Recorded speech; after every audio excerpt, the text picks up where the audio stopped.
మడ్డ కుర్చీ నాకెందుకు నా ఓటకు నా మడ్డ కుర్చీ నువ్వు పోయిన నీ మైక్ నువ్వు తీసుకొని ఒక్క నిమిషం సార్. నీ తెల్ల ఛానల్ నల్ల పంచ అయితే నువ్వు ఫోన్ కుదోసుకొని ఒక్క విషయం అన్నా, ఇప్పుడు ప్రపంచంలోనే జరుగుతున్న రాజకీయాల గురించి మన రొట్టెగాడు ఒకటే మాట అంటాడు, రాజకీయ నాయకులు దొంగలని రొట్టెగాడు అంటున్నాడు.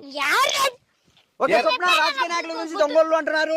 కానీ ఈ రోజు కాంగ్రెస్ లో రొట్టెగాడు ఏ పార్టీలు అన్ని రాజకీయ పార్టీలు అంటే కుళ్ళు కుతంత్రాలతో గెలుస్తానని రొట్టెగాడు అంటున్నాడు. ఇప్పుడు దానికి ఎవరు ఏం చేయలేరు చెప్పండి. నాకెందుకు నా మడ్డలో రాజకీయాలు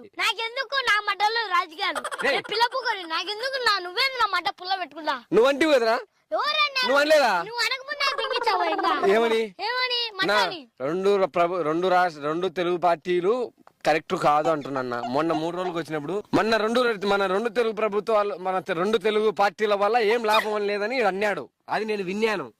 నువ్వు అన్నావా లేదా? గుద్ద ముచ్చుకొని గారు 2 తెలుగు ప్రభుత్వాల వల్ల అంటే అటు రేవంత్ రెడ్డి గారు, ఇటు మన జగన్మోహన్ రెడ్డి గారు, అటు పక్క చంద్రబాబు నాయుడు గారు మడ్డ ఉరిసి తెల్ల పంచ ఛానల్ నుంచి మన జగన్ నువ్వు గుద్ద ముసుక తెల్ల పంచలేదు నల్ల పంచలేదు మన జగన్ నువ్వు గుద్ద ముసుక తెల్ల పంచలేదు నల్ల పంచలేదు నువ్వు పానేనా ఈ నుంచి దాటు నీ లౌడలే దండ తీసుకొని.